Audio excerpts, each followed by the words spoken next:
Global skill development mission में आपका स्वागत है। हेलो फ्रेंड्स, ट्रिपल सी की इस सीरीज़ में आपका स्वागत है। मेरा नाम है वीरेंद्र सिंह। आइए बात करते हैं कैल्क प्रोग्राम जो लिब्रे ऑफिस का पार्ट है, इसमें किस तरह से हम काम कर सकते हैं। सबसे पहले ज़रूरी है कि आपको रोज़ कॉलम्स में काम करना आना चाहिए, तो उसके लिए मैं कुछ जानकारियाँ देना चाहता हूँ। सबसे पहले आप देखेंगे कि पूरा का पूरा जो इंटरफेस बटा हुआ है काम करने के लिए, वो सारा का सारा एक स्प्रेडशीट में, यानी कि एक शीट में बटा हुआ है। अब नीचे देखें तो शीट 1 लिखा आ रहा है। अगर आप यहाँ ध्यान दें तो कॉलम्स हैं, ए कॉलम है, यहाँ बी कॉलम है, सी कॉलम है, इस तरह से यहाँ पे काफ़ी सारे कॉलम हैं। अगर आप सबसे लास्ट कॉलम देखना चाहते हैं तो कंट्रोल के साथ राइट एरो दबाएंगे तो सबसे लास्ट कॉलम पे आप आ जाएंगे। AMJ के नाम से हमारे पास सबसे लास्ट कॉलम है। फिर से कंट्रोल के साथ अगर मैं लेफ्ट एरो दबाऊं तो वापस A1 पे आ जाऊंगा, यानी कि सबसे पहले आ जाऊंगा। अब हमारे पास जिस तरह से कॉलम्स हैं BCD, आप देखेंगे अल्फ़ाबेटिकली इनका नाम दिया गया है ताकि आपको आसान रहे याद रखने में। इस तरह से रोज़ हमारी जो है वो नंबर्स में दी गई हैं, 1 2 3 4। तो इस तरह से अब यहाँ रोज़ में जब आप यहाँ साइड पे क्लिक करते हैं तो सिलेक्ट हो जाती है पूरी की पूरी रो, तो वो दिखा रही है रो कौन सी है। तो इस तरह से रोज़ और कॉलम्स मिलते हैं तो आपके लिए बहुत सारे हज़ारों सेल्स बना देते हैं। हर सेल का एक एड्रेस रहता है और उस सेल में आप आसानी से काम कर सकते हैं। तो अगर मैं यहाँ बताऊँ आपको तो ये मेरा जो सेल है D5 है। D5 कैसे है, आप इसका कॉलम देखें D, और आप फिर इसका रो देखें 5। इस तरह से ये F6 है और ये G6 है। आप एड्रेस यहाँ भी देख सकते हैं नेम बॉक्स में, यहाँ पे G6 एड्रेस दिखाया गया है। माउस जैसे जैसे क्लिक करूँगा उस पर्टिकुलर सेल का आपको एड्रेस दिखाया जाएगा। नेम बॉक्स जो है ना केवल सेल का एड्रेस दिखाएगा, बल्कि आप एक से ज़्यादा सेल्स को सिलेक्ट करें तो उनकी एक रेंज भी दिखाएगा। जैसे अभी आप E1 पे हैं, लेकिन मैं अगर माउस का लेफ़्ट क्लिक दबा के नीचे की तरफ ड्रैग करता हूं तो आपके पास यहाँ पे कुछ और सिलेक्शन हो जाएगी। देखिए मैंने यहाँ पे 6 सेल सिलेक्ट कर लिए हैं।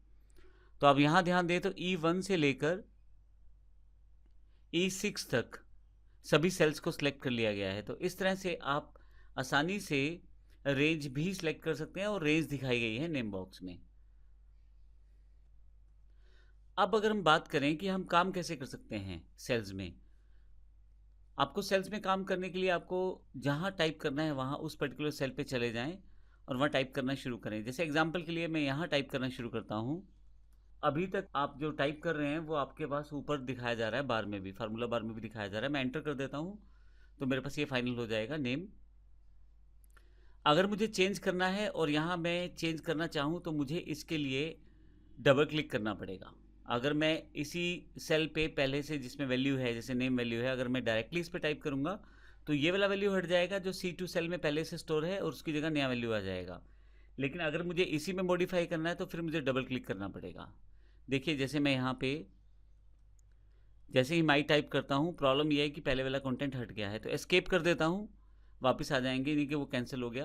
तो इसका अर्थ ये हुआ कि अगर आप किसी सेल में कुछ इंसर्ट करना चाहते हैं, कुछ वैल्यू डालना चाहते हैं तो आप डाल सकते हैं नॉर्मल टाइप करके, लेकिन अगर आप उसको बाद में चेंज करना चाहें तो डबल क्लिक करें।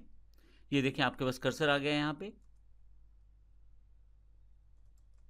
मैं यहाँ कुछ भी टाइप कर सकता हूँ और आप डबल क्लिक के बजाय F2 बटन का प्रयोग कर सकते हैं। F2 शॉर्टकट की है, F2 से भी आप आसानी से एडिट कर सकते हैं। तो अगर मैं डिलीट करना चाहता हूँ तो बैक स्पेस दबा के यहाँ से मैं हटा देता हूँ एक्स्ट्रा वैल्यू, तो नेम मेरे पास यहाँ पे आ जाएगा। इसके अलावा आप चाहें तो इस फार्मूला बार जो ऊपर दी गई है यहाँ भी क्लिक करके आप चेंज कर सकते हैं सेल वैल्यू में। ये देखें, तो आप कहीं से भी चेंज कर सकते हैं। मैं डबल क्लिक करके अब यहाँ से सिलेक्ट कर लेता हूँ, इस टेक्स्ट को हटा देता हूँ, तो इस तरह से मैं किसी भी सेल में वैल्यू इंसर्ट कर सकता हूँ। Name, roll number, Hindi, English, science और टोटल, ये मैंने कुछ फील्ड्स बनाई हैं यहाँ पे। अब ध्यान दीजिएगा, अगर आपको कहीं पे मूव करना है तो बड़ी आसानी से एरो की के साथ मूव कर सकते हैं। ऊपर एरो की से आप ऊपर वाले सेल पे चले जाएंगे, लेफ्ट एरो की से लेफ्ट सेल सेलेक्ट कर सकते हैं, राइट एरो की से राइट सेल्स, और डाउन एरो की से नीचे वाले सेल्स पे। तो बड़ी आसानी से आप इसमें सेल्स में मूव कर सकते हैं एरो की के साथ। तो अब मुझे टाइप करना है, नीचे आ जाता हूँ, नेम में मैं टाइप कर देता हूँ। तो अब देखिए बड़ी आसानी से मैं यहाँ टाइप कर पा रहा हूँ।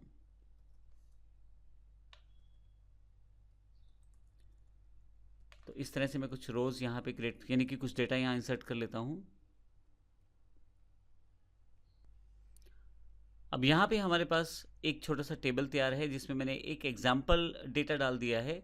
आप देखेंगे कि इसमें जो हमारा पहला जो सेल जहाँ से मैं ये टेबल स्टार्ट कर रहा हूँ वो C2 है, और फिर उसके बाद C3, C4, C5 इसमें वैल्यूज़ डाली है नेम्स की। फिर D2 मेरे पास सेल है रोल नंबर, उसमें D3, D4, D5 में उन रोल नंबर्स को प्लेसेस किया गया है। फिर E2 में हिंदी सब्जेक्ट के मार्क्स हैं 50, 46, 56, ये हमारे पास E3, E4, E5, E6, E7 में है।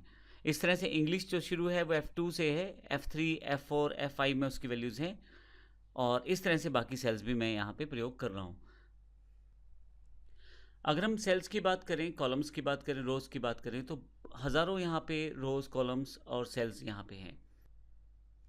मैं अगर कंट्रोल के साथ राइट एरो की दबा दूँ तो सबसे लास्ट कॉलम पे पहुँच जाऊँगा, AMJ पे। अगर मैं इस तरह से बोलूँ कि A से कॉलम शुरू है और लास्ट कॉलम हमारे पास AMG है, तो टोटल 1024 कॉलम्स हमारे पास इस स्प्रेडशीट में शामिल हैं। इसी तरह से अगर मैं यहाँ कंट्रोल दबाकर डाउन एरो की दबा देता हूँ तो आपके पास यहाँ नंबर ऑफ रोज आ जाएंगी जितनी भी हमारे पास इस स्प्रेडशीट में है। 10,48,576 रोज हमारे पास यहाँ अवेलेबल हैं। तो आपसे ये क्वेश्चन पूछा जाता है कि कितनी कॉलम्स और कितनी रोज हैं, वो जानकारी यहाँ पे आपको मिली है। डिफ़ॉल्ट रूप में आपके पास एक सिंगल शीट रहती है।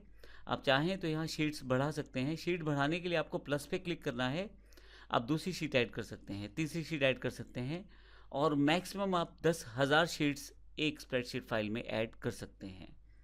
तो इस तरह से हमने एक इंट्रोडक्शन दिया है, एक हमने स्प्रेडशीट के प्रोग्राम को देखा है, कैल्क के प्रोग्राम को देखा है जिसमें हम टाइप कर सकते हैं रोज़ क्या है, कॉलम्स क्या है, और बेसिकली हम उसमें किस प्रकार से काम कर सकते हैं। तो याद रखिएगा, आपका पहला कॉलम A से लेकर कॉलम AMJ लास्ट कॉलम है हमारे पास, और मैक्सिमम नंबर ऑफ कॉलम जो हैं वो 1024 हैं हमारे पास। इस तरह से मैक्सिमम नंबर ऑफ रोज़ हैं वो 10,48,576 रोज़ हैं, और मैक्सिमम नंबर ऑफ जो सेल्स रहते हैं एक शीट में वो बिलियन सेल से भी ज़्यादा रहते हैं। और इसके अलावा जो शीट्स हैं वो मैक्सिमम नंबर ऑफ शीट की बात करें तो 10,000 शीट आप हर स्प्रेडशीट फाइल में बना सकते हैं। तो इस तरह से हम प्रयोग कर सकते हैं अपने स्प्रेडशीट प्रोग्राम को कॉलम, रोज़ और शीट्स बनाने के लिए हैं। अभी देखिए मैं शीट 3 पे हूँ, लेकिन शीट 1 पे आऊँगा तो मेरे पास वो डेटा आ जाएगा। लेकिन इस वक्त मैं सबसे नीचे हूँ, तो कंट्रोल दबा के अप एरो की दबाऊँगा तो मैं वापस A1 पे आ जाऊँगा। तो यहाँ मेरे पास अपना टेबल पहले से अवेलेबल है। इस सेशन में हमने एक बेसिक इंट्रोडक्शन ली है सेल्स की। अगले सेशन में हम सिलेक्शन, इंसर्शन, डिलीशन इत्यादि की जानकारी लेंगे। धन्यवाद।